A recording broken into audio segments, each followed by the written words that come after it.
Nick Francis, I'm the Chief Product Officer for Brooklyn Vendor Assurance. Welcome to the BVA Risk Management the Basics course. This is an introduction to risk management and the basic principles to apply when managing vendors at scale.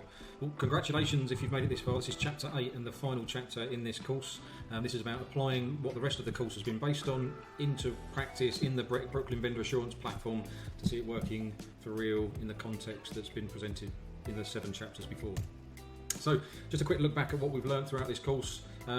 Chapter 1 was about what was a risk and how do you recognise it. Chapter 2 was identifying that risk in a personal scenario or personal situation to make it resonate more with you guys when looking at how the basics of risk management work.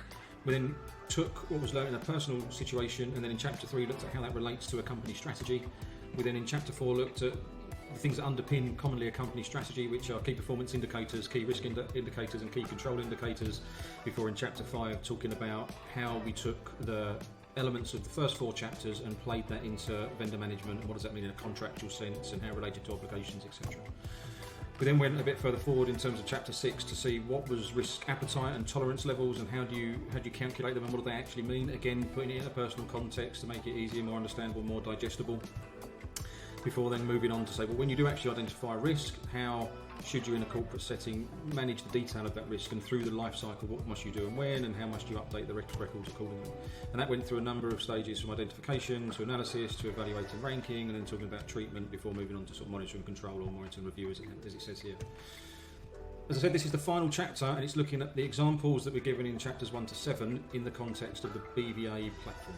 So ultimately within BVA, the first thing you do if you're going to manage risk and you have the risk module enabled is you look at configuring the system's view of appetite and tolerance and some details around risk labels and treatments, etc. So in the config area you'll be able to see that you can set your likelihood and probability, so how likely is the risk to crystallise, and you can stretch these things up from 0.1 years all the way to 100 years, and the dots represent the settings accordingly of the 5 spots you'll see in the corresponding matrix here. And that's on this vertical axis. The impact then is the horizontal axis, same principle again, move the side 5 dots to where you want it to be, and then set your appetite tolerance levels between 1 and 25. It is a 5x5 grid, so you can set it out of 25, and then that will move the corresponding appetite line when things are considered to be, of what score is considered to be over appetite. Then if you're lucky enough to have an internal risk team and second line team, you'll be able to find from those what are the considered risk areas that are, or labels that are under management. In this case there's a few starting points: compliance, employment, financial, operational, reputational, strategic and resilience. They can be changed, added to, reduced, however you see fit. Also, what are the accepted treatments within your organisation? So avoid it, reduce it, mitigate it, share the risk, transfer, just straightforward acceptance are a number of treatments you can select before getting down into how does your organisation see its top risks, what are its top risks, or what does it consider its top risks to be. So in this case we've got data compromise, IT disruption, IT failure, org change, fraud and theft, Brexit as an example. So in the UK and EU to some degree, Brexit has been tracked over the last few years as a top risk. Again, totally configurable and can be changed in line with what your organisation sees as its top risks. So that's the configuration piece. Then when using Brooklyn, you can from anywhere, be it a review item you're talking about as an agenda point with your suppliers during meetings, be it an action, be it an obligation, whatever situation you're in and whatever context you're managing, you could start off talking about something else, but get to the point that you've actually got a concern that you need to look into. When you look into it, you can think, well, something's not right, something's a bit risky happening here, in which case you just find the hazard sign. So remember back to the previous chapters in the training, that hazard sign means if you click that, you'll launch a risk. You'll be able to then find that risk either by clicking a shortcut link that will come up in the top right of the screen, or you can find it in the risk log, which is again accessible from the menu. In this case I created risk ID 244 against Essentia. Just used purely as an example case in this situation. We have a concern that we need to look into it. You can see because it's only just been registered, there's no rating, there's no residual rating, the health is at red because no work's been carried out on it, and it's in assessment as the stage, is the status of it, so it should be being looked at because it's just been logged, and the life cycle stage it's at is in identify. So moving on into the record, you'll see some parallels to what we saw earlier in chapter 7. These correspond quite obviously to the phases of the best practice framework that I showed you. So identification, analyse, respond and treat, monitor and control. There's a few other sections that I'll come on to shortly. So in the identify phase, it's taken the title of the item that you triggered the risk from, it's taken some of the description, this can be built upon and added to enrich it, it shows you the vendor, it shows you the contract, and then this is similar to what were the obligations and what is the risk against those obligations. So all the way back in chapters 1 and 2, this is where you capture sort of that level of detail about those things. So once you've done that, you can move on to analyse.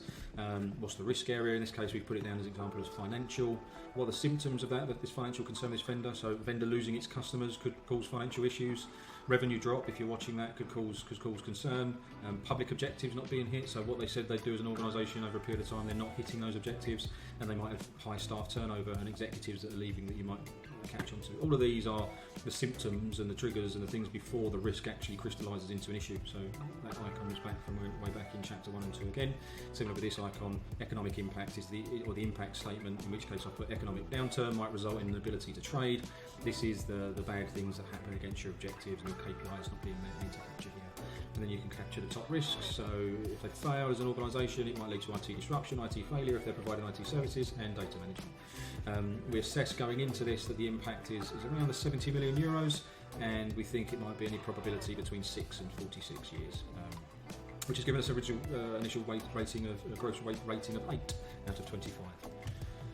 If we look at respond and treat, and this is the response plan, so you can select your treatment, so reduction, mitigation, your response strategy. Again, these are similar icons you had seen earlier where we went through that same level of detail.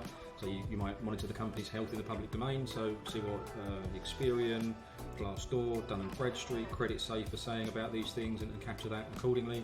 And you want to add this item for discussion to regular executive reviews, so add regular agenda item for reviews. In terms of triggers that you might see, so you're seeing missed SLAs, you're seeing customer loss from these individuals or this company, should I say.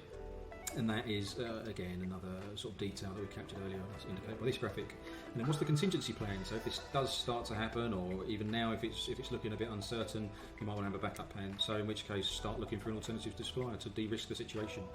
Investigate internally the cost of change if required. So if said company was to fail or start to fail, what's the cost of switching over to someone else? And you might want to set aside some contingency budget to execute against that if required. All in all, gross impact, similar.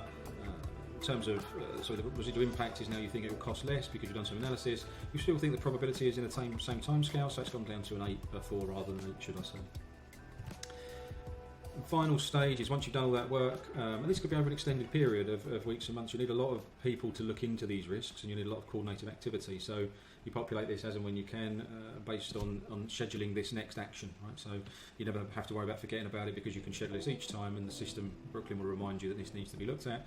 So we've scheduled this next action for later this month. I'm the owner in this case. We think the cost of the controls as it's coming at this stage is about £10,000. And the controls we want to put in place is, so we want to ensure that we report and present the company's finances quarter on quarter, set the target in the SLA and the MI collection process to be based on the previous quarter to trigger if there's any downward trend. So what you're saying essentially is they report their revenue quarter on quarter. If it starts going down, you get an alert through the MI collection process in Brooklyn to trigger your information, to trigger you to that. And add in a new contractual obligation to conduct external credit checks with the company every quarter as well. These are again our ways of treating the risk and managing it accordingly. A couple of extras that are in BVA that aren't really akin to the life cycle. There's a files drawer, so you can hold all the files that are of interest to this risk record, so all the investigative work you've done, any emails approving the risk condition in terms of the treatment and you presenting this to executives. You can hold the approval there. And any evidence that's related to it that would be useful should this risk get audited at all. Actions, so from the response plan, contingency plan and controls that you saw in the previous parts of the life cycle, you can, when doing those, click the plus button on the screen to record them as actions. So in this case there was risk 244, which is this risk ID. From a response plan perspective, set up the agenda items and the internal obligations to review the company health. That is on me as an owner. It's created on the 9th of March. It was updated on the 9th of March. We haven't yet put a due date into that, but we can update that and that will be available in the action log, as will the contingency plan, as will the controls. So you've got a complete line of sight from risk record to the activities taking place around it to manage it accordingly. You might have seen at the beginning of this chapter there was this graphic that sits at the top of all risk records. This just at a glance in a risk record you can see how complete you are. So all the sections identify, analyse and response are 100% complete. There's just a couple of things we need to do to clear out or can complete the monitor and control section, which is 75%. So that's the quantified health metric. That's in the risk record should you care to click on it. But that said, even from the risk log, so without even having to go into any of the records, you can very easily see, whereas before these were gaps, you've got a rating of 8, which was under tolerance anyway. It was never considered over the tolerance line that we set in the configuration. The activity reduced that to 4, so they were both green. The health of it has been populated enough from a risk record perspective, and it's got enough detail in it to be considered green from a health perspective. And you can also see that it's now in monitor control, and it's considered to be a controlled risk, and yours truly is the owner of it. That concludes the course, the BVA Risk Management, the Basics course. As I said again, I'm Nick Francis, I'm the Chief Product Officer. If you have any questions or any feedback at all, just hit the email link there or type that into your email client and send me a note. I would be pleased to hear from you on that. Any feedback at all is welcome. Thank you for sitting through this course, all 8 chapters of it, and listening to me drone on for a considerable amount of time. Thank you.